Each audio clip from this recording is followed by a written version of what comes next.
Look at a map of the western United States today. Focus on northeastern Wyoming. You see wide plains, low hills, and long rail lines cutting straight paths. You do not see giant cities. You do not see ports. You do not see thick forests like you find in the east. At first glance, it looks empty. It looks quiet. But under that land sits more usable coal than all of Europe put together. That sounds impossible. Most people hear it and assume it must be politics or some kind of exaggeration. But it is not. The mystery is simple. How can one mostly empty state hold more coal than an entire continent full of old nations and old mines? The answer is not about markets or money. It is not about modern drilling tricks or luck. It is about the land itself. For decades, people argued about why some regions thrive while others fade away. They blamed leaders or lazy workers. Now we know exactly why.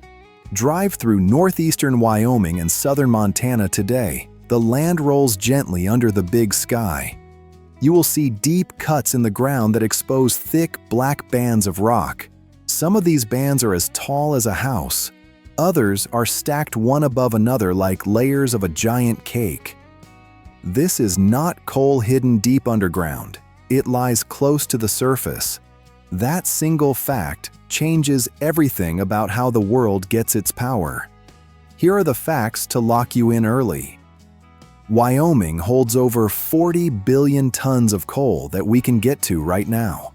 That is coal you can actually dig and burn, not just a guess. One area inside the state, called the Powder River Basin, might hold over 160 billion tons. To put that in perspective, that is more energy than all the oil ever found in Saudi Arabia. That is our first major reveal. The second is the scale of the seams. In most places, a coal seam is 3 or 4 feet thick. In Wyoming, they are often 100 feet thick. That is like stacking 10 houses on top of each other. Third, this coal is very low in sulfur. That means it burns cleaner and meets modern rules without expensive filters. Fourth, the land is flat. You do not have to climb mountains to get to it. Fifth, the rock on top is soft. You can scrape it away with a shovel instead of blasting through granite. Sixth, the state sits on a rail network that can move 100 cars at once without hitting a single steep grade. These 6 facts explain why Wyoming produces 40% of all American coal today.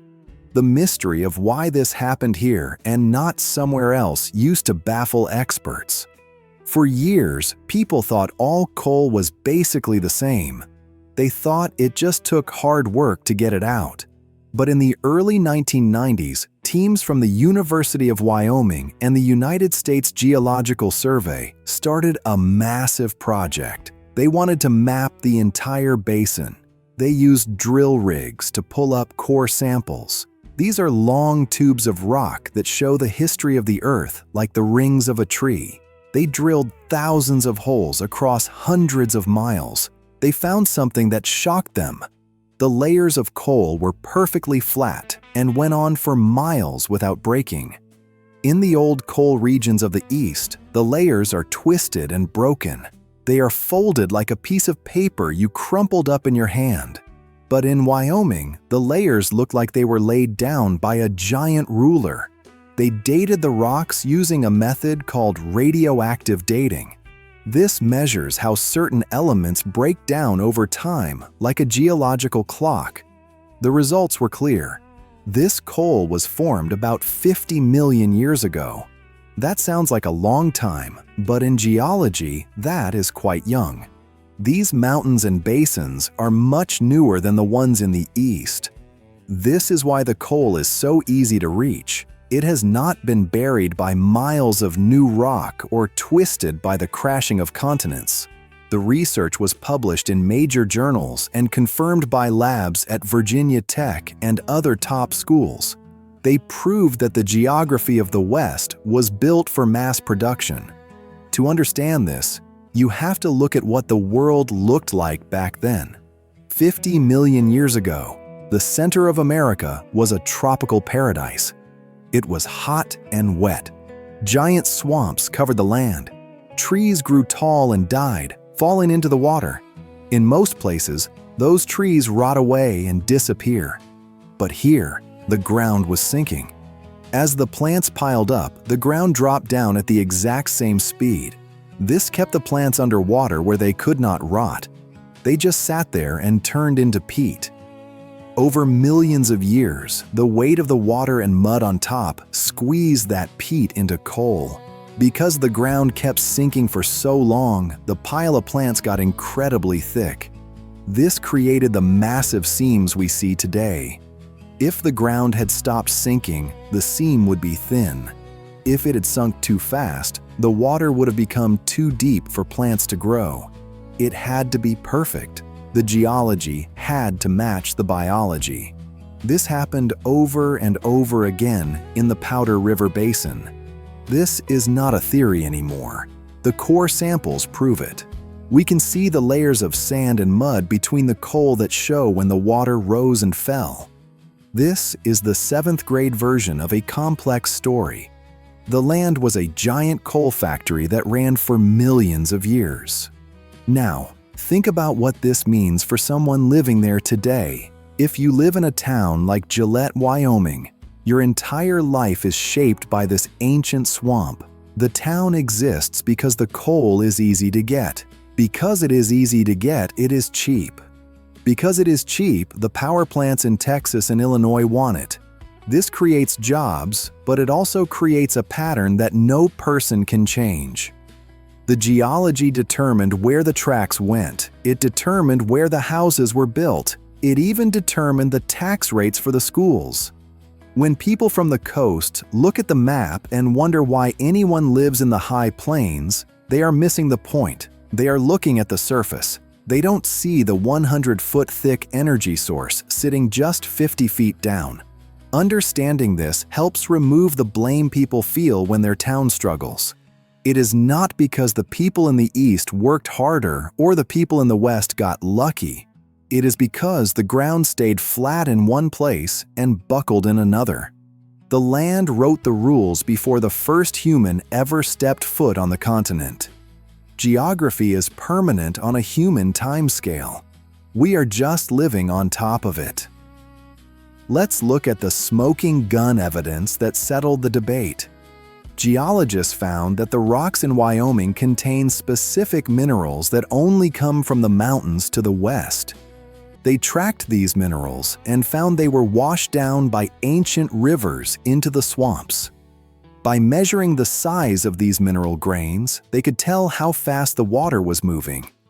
This proved that the environment was very stable for a very long time. It was a giant, quiet basin that just collected energy. Another smoking gun came from comparing the coal here to coal in Europe. In Germany, they have to dig mines that are 3,000 feet deep. That is like stacking 3 Eiffel Towers on top of each other. The rock they have to go through is as hard as iron. In Wyoming, the rock on top is mostly soft shale and sandstone. You can dig it with a backhoe. This is why Wyoming coal costs $12 a ton to dig, while European coal can cost over $100. There is no way for a deep mine to compete with a surface mine on flat land.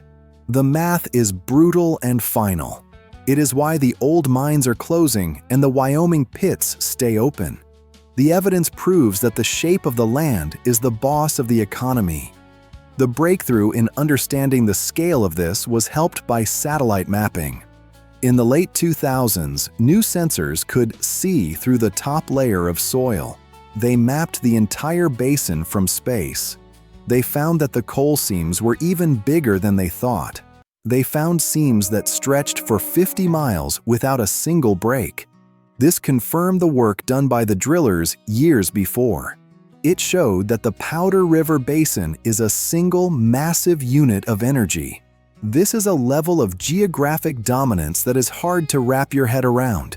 It is the heavyweight champion of the energy world. It has survived for 50 million years, and it will be there long after we are gone. This is the regional longevity scoreboard. While other regions run out of easy resources, Wyoming still has enough to last for centuries.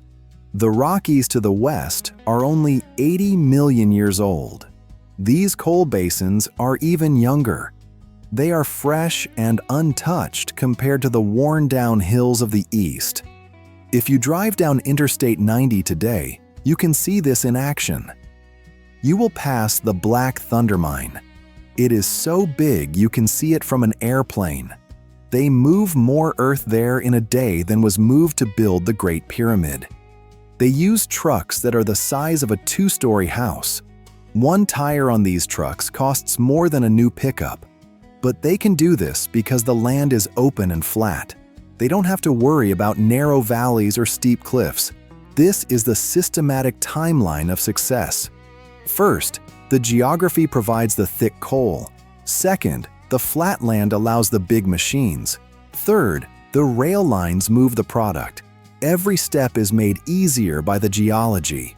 If you moved that same coal to a mountainous region, the cost would triple. The pattern is clear. The land makes the profit.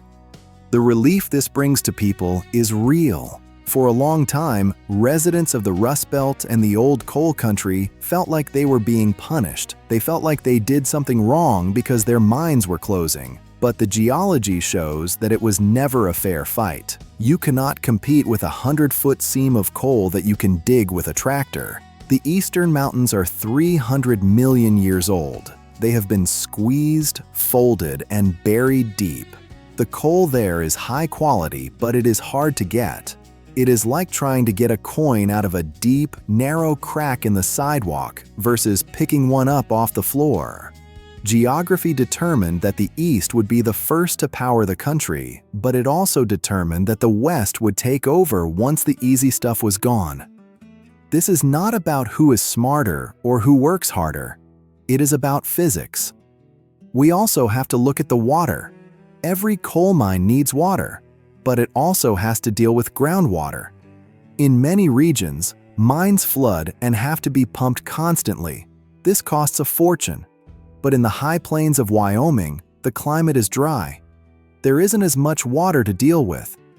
The ancient layers of clay also act like a seal, keeping the water out of the coal seams. This is another geographic advantage that people rarely talk about.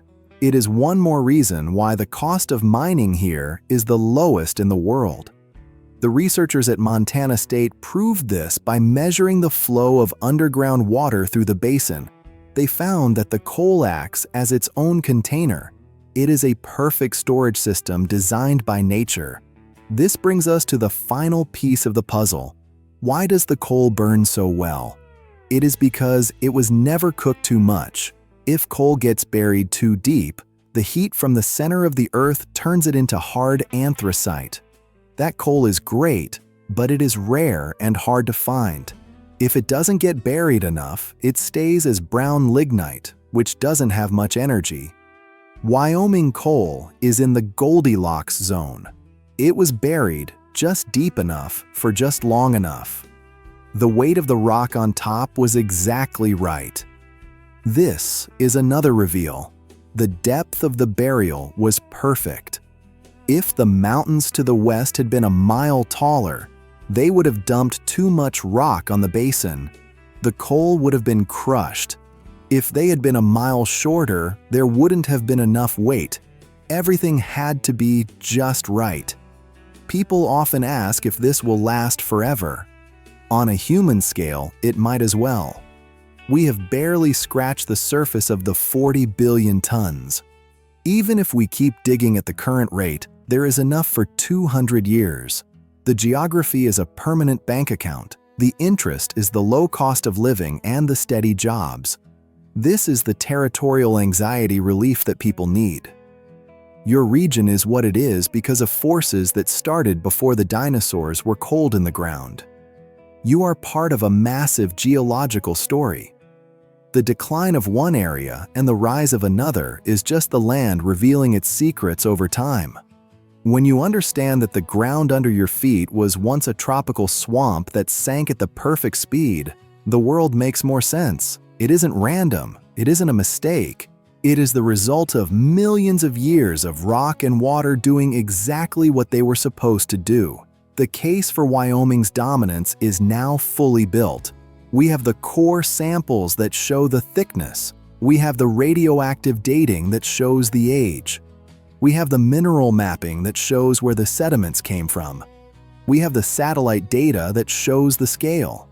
We have the cost sheets that show the profit. All the evidence points to one conclusion. The land is the primary force in American history. It dictates where the power comes from and where the money goes. The mystery is solved. The case is closed. Now we can see the pattern. Next time you see a train filled with black rock, you aren't just looking at fuel. You are looking at a piece of an ancient swamp that was saved by a sinking basin 50 million years ago. You are looking at geography in action. Geography is permanent on human timescales. These ancient geological forces were active millions of years ago and still determine how our world works today. Populations and industries shift, but the underlying landscape stays constant. The geographic patterns we see today were determined by forces beyond human control. This is about physics written in stone. The mystery is solved. Core samples and mineral mapping proved this formation occurred through specific environmental timing, creating the resource dominance that still controls the energy market and regional development today. The case is closed. Understanding these permanent geological forces helps explain why certain regions thrive while others face challenges. The geographic features we see are not random. They are the direct result of ancient processes that science has now fully documented. Your region's story was written in the earth long ago. By looking at the rocks, we can finally understand the present. The debate is over because the evidence is solid. We now know exactly why the land looks this way and what it means for our future.